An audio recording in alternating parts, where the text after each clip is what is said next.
Oke, halo, ketemu lagi ya. Oke, ya kita ketemu lagi. Semoga kita semua senantiasa sehat dan sukses semua urusan. Oke, ya itu perlu ya, dua hal itu perlu ya. Iyalah, sehat dan sukses semua urusan. Baik, nah pada video ini akan dibahas tentang sebuah putusan Mahkamah Konstitusi ya mengenai ketenagakerjaan. Oke. Sejauh ini ya untuk diketahui yaitu sejak tahun 2003 Mahkamah Konstitusi atau sering disingkat dengan MK, jadi Mahkamah Konstitusi disingkat MK, Mahkamah Agung sering disingkat MA. Jadi ada MA Mahkamah Agung, ada MK Mahkamah Konstitusi. MK lahir pada tahun 2003. Ya, oke. Jadi sebelum itu belum ada MK ya. MA sih sejak Indonesia merdeka sudah ada MA, Mahkamah Agung. Nah, ada 11 putusan MK yang terkait dengan ketenagakerjaan. Jadi putusan MK itu menyangkut hukum apa saja gitu kan. Ya tentang berbagai macam hukum ya. Ya, aturan hukum itu ada kemungkinan ada satu atau dua pasal atau apa dalam undang-undang itu ya itu yang dikatakanlah diubah oleh Mahkamah Konstitusi, putusan Mahkamah Konstitusi. Nah, dalam hal ini yang akan dibahas tentunya ya tentang hukum ketenagakerjaan. Ada 11 putusan MK yang terkait dengan uh, masalah atau hal tentang ketenagakerjaan. Oke. Pada video ini akan dibahas putusan MK tentang ketenagakerjaan yang pertama. Jadi pertama sekali. Nah, jadi tadi dikatakan Mahkamah Konstitusi itu lahir tahun 2003. Nah, pada tahun 2003 itu pula ya diadakan uji material terhadap Undang-Undang 13 tahun 2003. Beberapa hal diuji untuk dibandingkan dengan Undang-Undang Dasar 45 dan putusan MK yang pertama yang terkait dengan ketenagakerjaan itu adalah pada tahun 2003 yaitu putusan MK nomor 012 garis miring PUU garis datar 1 Romawi garis datar 2003. Nah, ini yang akan dibahas sekarang ini ya. Oke, ya, oke. Nah, oke. Nah, pada video ini Mahkamah judulnya adalah ya Mahkamah Konstitusi berbagai putusan tentang ketenagakerjaan. Ya, berbagai. Tapi yang akan kita bahas pada video ini adalah yang pertama sekali, ya, yang tadi disebutkan dengan nomor 012 garis miring PUU garis datar 1 Romawi garis miring 2003. Oke. Baik. Mahkamah Konstitusi lahir berdasarkan Undang-Undang nomor 24 tahun 2003 dan diundangkan pada tanggal 13 Agustus tahun 2003. Jadi ini tahunnya sama ya. Undang-Undang 13 2003 itu lahir pada bulan Maret, diundangkan pada bulan Maret tahun 2003, dan Mahkamah Konstitusi itu diundangkan pada Agustus tahun 2003. Tepatnya 13 Agustus tahun 2003. Oke. Nah, kewenangan Mahkamah Konstitusi diatur dalam Undang-Undang Dasar ya. Nah, salah satu kewenangan Mahkamah Konstitusi dari 4 kewenangan, ya, salah satunya adalah mengadili pada tingkat pertama dan terakhir yang putusannya bersifat final untuk menguji undang-undang terhadap undang-undang dasar. Ya. Jadi untuk diketahui bahwa tata peraturan perundang-undangan itu memang ada hierarki, ada tingkatan, ada level begitu. Level yang paling tinggi dalam negeri ini adalah Undang-Undang Dasar 1945. Di bawahnya Undang-Undang Dasar adalah baru undang-undang. Nah, antara undang-undang dengan undang-undang dasar tidak boleh bertentangan. Jadi kalau undang-undang itu ada isinya yang bertentangan dengan undang-undang dasar 45, maka isinya itu tidak boleh. Harus dibetulkan, gitu kan. Nah, itulah di situ. Jadi undang-undang yang di bawah itu tidak boleh ada yang bertentangan dengan apa yang diatur dalam undang-undang pada level di atas ya. Nah, oke. Jadi undang-undang itu berada di bawah Undang-Undang Dasar 1945. Mahkamah Konstitusi sebagai salah satu pelaku kekuasaan kehakiman mempunyai peranan penting dalam usaha menegakkan konstitusi dan prinsip negara hukum sesuai dengan tugas dan wewenangnya sebagaimana ditentukan dalam Undang-Undang Dasar Negara Republik Indonesia tahun 1945. Nah, itu pedomannya seperti itu ya. Oke. Nah, video ini berseris ya. Ya, video ini akan terdiri atas 6 series. Ini series yang satu ya, yang akan membahas tentang putusan Mahkamah Konstitusi tentang ketenagakerjaan. Oke. Jadi sebagaimana dijelaskan tadi bahwa salah satu kewenangan MK adalah melakukan pengujian undang-undang terhadap Undang-Undang Dasar 1945. Nah, ada dua macam pengujian undang-undang terhadap UUD 1945, yaitu disebut dengan uji formil dan uji material. Uji formil adalah menguji tentang prosedur atau tata cara pembuatan undang-undang. Contoh uji formil yang belum lama ini berlaku adalah uji formil terhadap Undang-Undang Cipta Kerja nomor 11 tahun 2020 tentang Omnibus Law itu ya. Nah, itu oleh putusan MK itu tidak betul. Karena Omnibus Law itu atau cara membuat undang-undang dengan sistem Omnibus tidak dikenal di Indonesia. Nah, maka yang diajukan adalah uji formil. Sedangkan uji material adalah menguji tentang isi atau muatan undang-undang terhadap Undang-Undang Dasar 1945. Ya. Nah, baik. Mari kita sekarang lihat tentang dasar hukum dan kewenangan Mahkamah Konstitusi secara lengkap. Mari kita pelajari mulai dari awal dari tentang dasar hukum dan kewenangan Mahkamah Konstitusi. Ya. Jadi kita mulai dari sini dulu. Dasar hukum dan kewenangan Mahkamah Konstitusi. Eh, tentang Mahkamah Konstitusi, ya, itu diatur di dalam Undang-Undang Dasar 1945 pada pasal 24C. Ya. Nah, inilah pengaturan tentang Mahkamah Konstitusi dalam Undang-Undang Dasar 1945. Pada ayat 1, pasal 24C ayat 1, ya, di sebelah kiri itu ya, Mahkamah Konstitusi berwenang mengadili pada tingkat pertama dan terakhir yang putusannya bersifat final untuk menguji undang-undang terhadap Undang-Undang Dasar 45. Nah, gitu ya. Oke. Jadi ini ya, ini di sini dulu kita kita kita camkan benar-benar ya. Jadi mengadili pada tingkat pertama dan terakhir yang putusannya bersifat final untuk menguji undang-undang terhadap Undang-Undang Dasar ya. Oke, baik. Yang kedua ya, adalah memutus sengketa kewenangan lembaga negara yang kewenangannya diberikan oleh Undang-Undang Dasar. Nah, lembaga negara yang diberikan oleh Undang-Undang Dasar ya di situ ada eh, apa itu seperti MPR, ada kepresidenan juga di situ ya. Oke.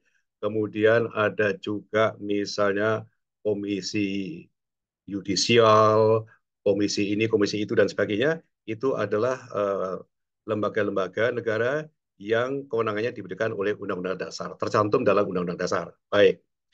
Yang ketiga adalah memutus pembubaran partai politik. Sejauh ini belum terdengar ya adanya pembubaran partai politik di negeri ini ya. Oke, paling tidak pada masa-masa sekarang. Oke. Dan yang terakhir adalah memutus perselisihan tentang hasil pemilihan umum. Nah, ini menarik ini. Ya, oke. Paling tidak kita sudah pernah menonton ya barangkali ya 5 tahun yang lalu, tahun 2019, di mana waktu itu Mahkamah Konstitusi bersidang beberapa hari dan sebagainya sampai dini hari juga untuk memutus perselisihan tentang jumlah pemilih antara kubu Pak Jokowi dengan kubu Pak Prabowo waktu itu ya, yang kemudian dimenangkan oleh Pak Jokowi. Karena ternyata berdasarkan kajian atau penelitian Mahkamah Konstitusi, maka memang Pak Jokowi mendapatkan suara lebih banyak dibandingkan Pak Prabowo waktu itu. Oke, ya oke. Jadi itulah ayat 1 memuat 4 kewenangan Mahkamah Konstitusi. Nah, kita pindah ke sebelah kanan ya, rangkuman ini ya. Jadi, ditilik dari sini maka dapat disimpulkan ya bahwa dasar hukum tertinggi Republik Indonesia adalah Undang-Undang Dasar 1945. itu adalah hukum yang tertinggi dari segala hukum di Indonesia. Oke, di bawah Undang-Undang Dasar 1945 itu ada undang-undang, ya undang-undang apa saja, ya dalam hukum bidang apa saja ya. Undang-undang dibuat oleh DPR melalui rancangan undang-undang, bisa juga oleh Presiden, juga melalui rancangan undang-undang yang nanti disetujui oleh DPR. Ya, oke. Kemudian angka 3 di situ ya, banyak terjadi bahwa isi undang-undang itu bertentangan dengan ketentuan yang diatur dalam UUD 1945. Nah, disitulah, ya kan, disitulah. Seperti misalnya dalam Undang-Undang Ketenagakerjaan misalnya, ya itu untuk diketahui banyak ya dinilai katakan oleh masyarakat bertentangan dengan Undang-Undang Dasar 1945. Oleh karena itu diajukanlah ya, meskipun cukup banyak yang diajukan, tapi sejauh ini baru 11 atau hanya 11 dulu ya, yang dinyatakan ketentuan itu harus diluruskan, ya, dibetulkan agar sesuai dengan ketentuan dalam Undang-Undang Dasar 1945. Nah, di sini yang keempat adalah berlakunya asas hierarki perundang-undangan. Ya, jadi ada hierarki, ada tingkatan. Jadi mulai dari apa yang tertinggi adalah Undang-Undang Dasar 1945, kemudian di bawahnya adalah undang-undang, kemudian di bawahnya adalah peraturan-peraturan ya, peraturan pemerintah, peraturan menteri, peraturan daerah dan sebagainya. Itu adalah hierarki yang bawah. Dan intinya di sini adalah bahwa perundang-undangan yang bawah itu tidak boleh bertentangan dengan yang atas. Nah, demikian juga dalam hal ini, undang-undang tidak boleh bertentangan dengan ketentuan dalam Undang-Undang Dasar 1945. Oke, nah itulah pokok inti daripada dasar hukum dan kewenangan Mahkamah Konstitusi. Ya, oke, oke.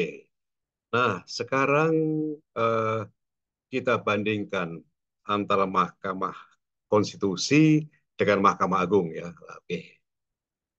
Di screen tampil di situ ada Mahkamah Agung, ada Mahkamah Konstitusi. Nah, Mahkamah Agung di sebelah kiri ya, Mahkamah Agung itu memang meliputi peradilan militer, peradilan agama, peradilan tata usaha negara, peradilan umum, ada juga pengadilan-pengadilan khusus di situ di bawahnya.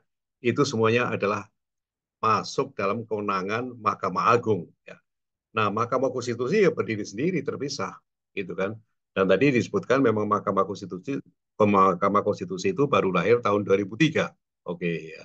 Ya 20 tahun lah sampai sekarang ya. Kalau Mahkamah Agung sudah ada sejak Indonesia merdeka bersamaan dengan negara, ada keberadaan satu negara ya, seperti itu. Oke, baik.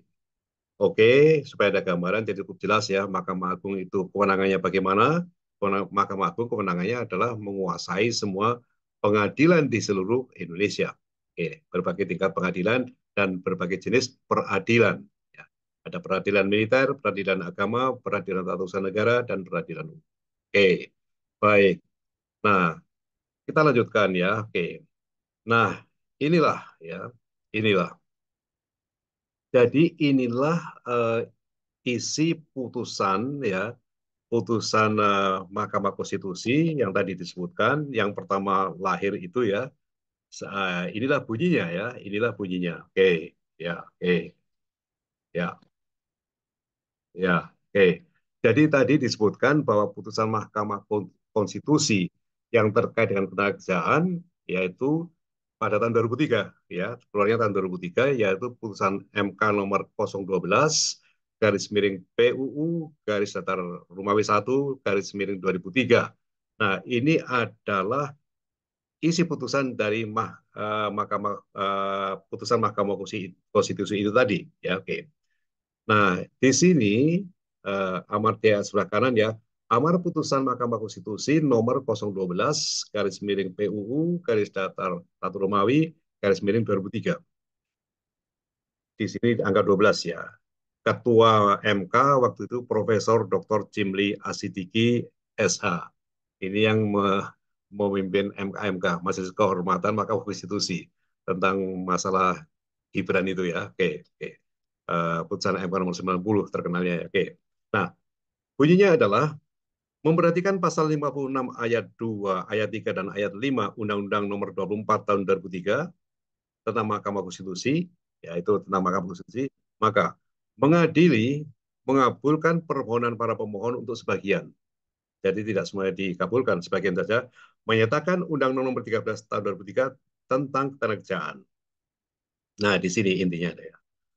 Menyatakan pasal 158, pasal 159, pasal 160 ayat 1 sepanjang mengenai anak kalimat bukan atas pengaduan pengusaha, titik koma, pasal 170 sepanjang mengenai anak kalimat titik-titik kecuali pasal 158 ayat 1, titik koma, pasal 171 sepanjang menyangkut anak kalimat titik-titik pasal 158 ayat 1, titik koma, dan pasal 186 sepanjang mengenai anak kalimat titik-titik pasal 137 dan pasal 138 ayat 1 Undang-Undang Nomor 13 Tahun 2003 tentang Ketenagakerjaan tersebut, nah ini tidak mempunyai kekuatan hukum mengikat.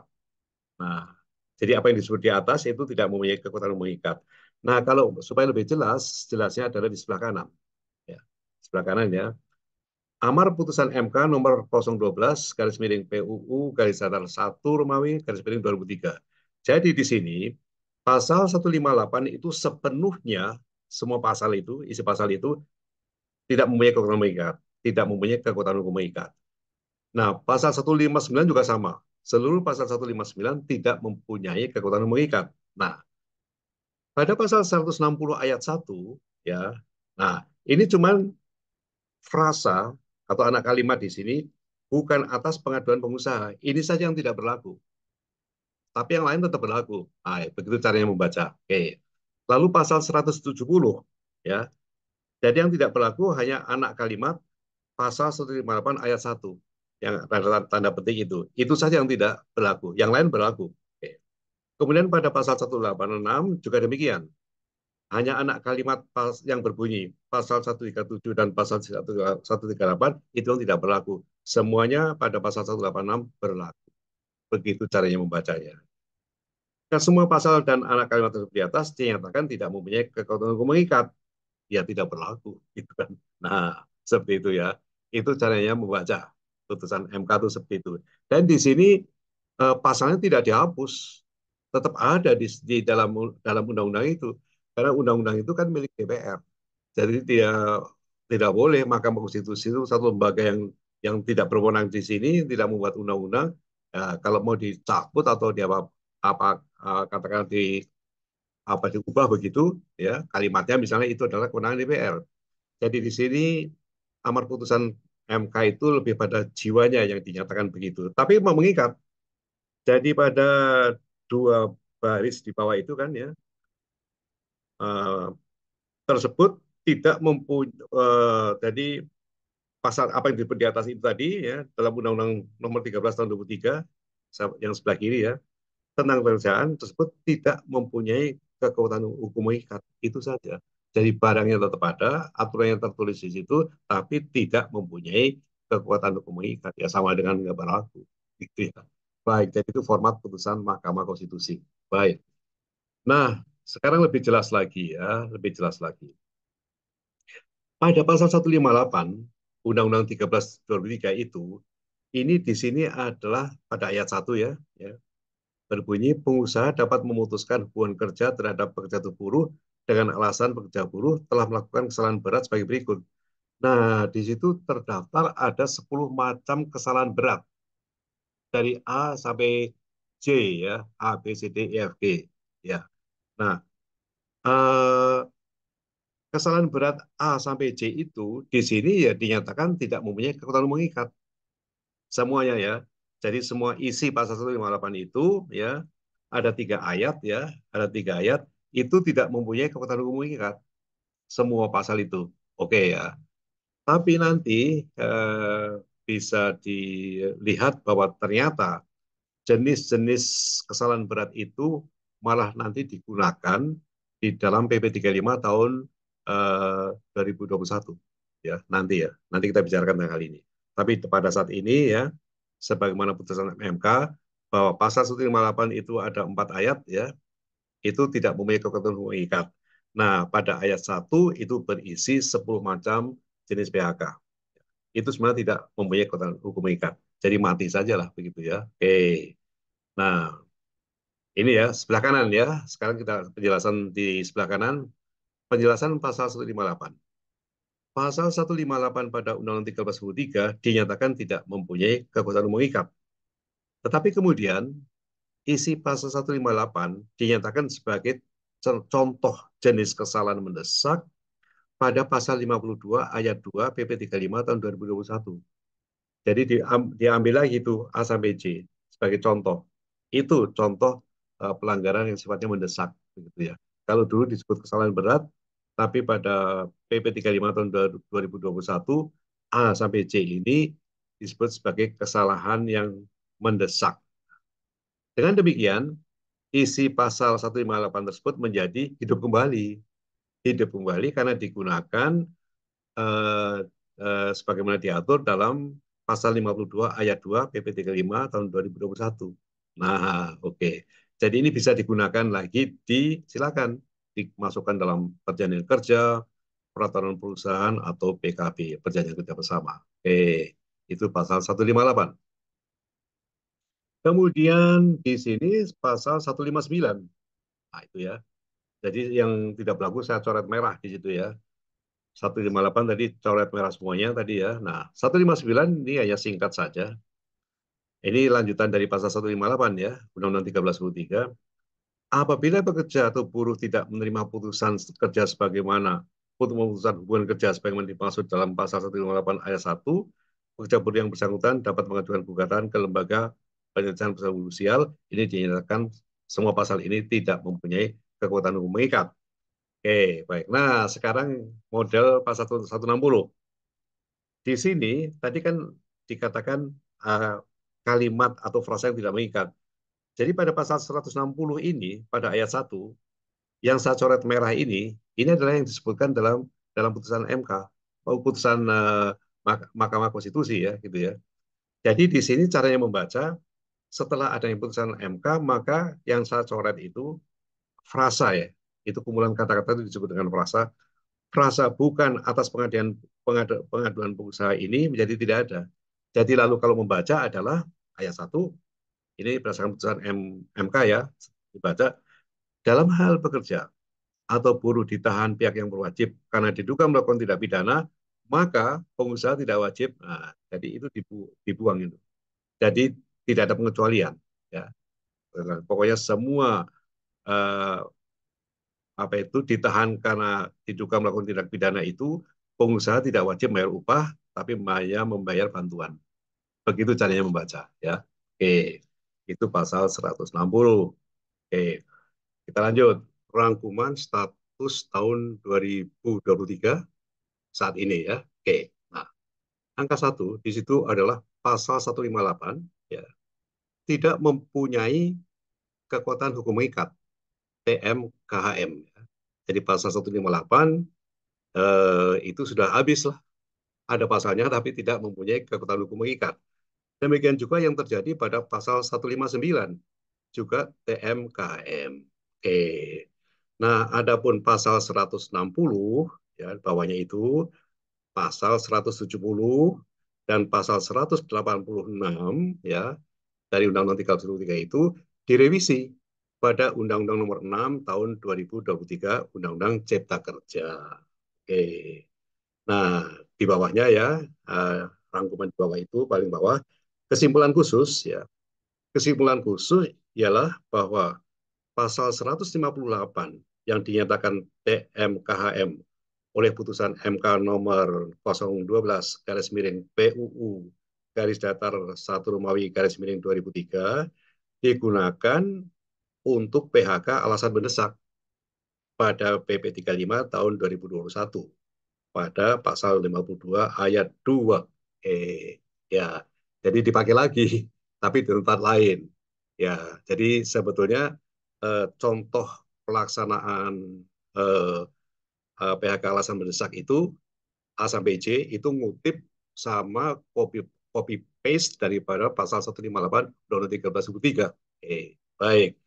Oke, itulah tentang rangkuman putusan MK nomor 12 tahun 2003 ya. Singkat saja lah gitu ya. Eh, yang berlaku sekarang tahun 2023. Baik. Oke. Nah, itulah salah satu putusan MK dan saya tampilkan di sini putusan yang pertama sekali. Jadi MK lahirnya tahun 2003, Undang-Undang 13 juga tahun 2003. Nah, di situ ya, jadi pertama masih semuanya istilahnya masih grace digunakan ya di situ. Oke. Jadi kesimpulannya adalah ya, kesimpulannya peraturan perundang-undangan. Ya, satu ya kesimpulannya, peraturan perundang-undangan yang mengatur tentang apapun, termasuk yang mengatur tentang ketenagakerjaan, akan dapat terjadi perubahan setiap saat. Ya, kalau ada masyarakat, anggota masyarakat mengajukan permohonan uji material atau jawab formil dan itu dikabulkan, ya akan berubah. Tadi contohnya adalah yang tahun 2003, putusan MK yang pertama sekali ya terkait dengan urusan ketenagakerjaan. Oke. Dua, perubahan peraturan perundang-undangan bisa dengan cara, ada 4 macam ya, semua undang-undang itu diubah, ya, dinyatakan tidak mempunyai kekuatan hukum yang mengikat. Semua undang-undang, contohnya undang-undang kelistrikan. Atau itu kan, sebagian pasal-pasalnya direvisi, nomor undang-undangnya tidak diubah atau diubah. Atau berdasarkan putusan MK, ya, ayat suatu pasal atau frasa pada suatu pasal direvisi, ya direvisi. Ya, oke. Nah, kemudian ayat bisa berupa satu kalimat, kalau frasa itu bukan kalimat. Nah, ini untuk memberikan pengertian apa bedanya ayat dan frasa. Frasa itu bukan kalimat, tapi kumpulan kata-kata. Contohnya di sebelah kanan itu. Sebelah kanan ya, di bawah kesimpulan itu. Pada pasal 4. Di situ ada ayat 1, ayat 2 ya. Kalau ayat 2 itu ini adalah ayat. Ya. Ini ayat ini. PKWT tidak dapat diadakan untuk pekerjaan yang bersifat tetap. Ini satu kalimat. Itu ayat. Tapi kalau frasa, contoh frasa itu kumpulan kata-kata. Frasa itu misalnya jangka waktu. Yang A itu huruf A ya. Frasa itu contohnya misalnya selesainya suatu pekerjaan tertentu. Itu frasa. Jadi putusan mereka bisa saja frasa, suatu frasa itu dikatakan frasa tersebut, kumpulan kata-kata tersebut tidak mempunyai kekuatan hukum mengikat. Seperti contoh tadi di pasal 160. Oke. Nah, itulah tentang Mahkamah Konstitusi ya. Di ketenagakerjaan itu ada 11 putusan MK yang terkait dengan ketenagakerjaan ya. Dan saya pilih yang 6 sajalah yang banyak sering dipakai, dipergunakan ya praktis ya. Jadi nanti ini akan ada 6 seri yang akan ya membahas dan menjelaskan tentang putusan Mahkamah Konstitusi. Baik, ya sampai di sini ya pertemuan kita sebagai tambahan ya tentang putusan-putusan Mahkamah Konstitusi. Video ini adalah seri yang pertama dan akan ada 6 seri yang akan membahas tentang putusan Mahkamah Konstitusi yang terkait dengan ketenagakerjaan. Semoga bermanfaat ya. Oke, seperti biasa saya mengingatkan, silakan ini di-share video ini, bagikan apakah kalau dibagikan pada atasan Anda di tempat kerja ya, atau bawahan Anda di kantor ya, atau bagi juga ke teman-teman Anda yang kiranya memerlukan. Jadi berbagi pengetahuan kan baik-baik saja ya. Oke, baik sampai di sini ya. Oke, kita ketemu lagi di video berikutnya yang tidak kalah hebat ya. Oke, oke sampai di sini ya. Oke, salam sehat dan sukses selalu. Sampai di sini ya ya ya. Oke.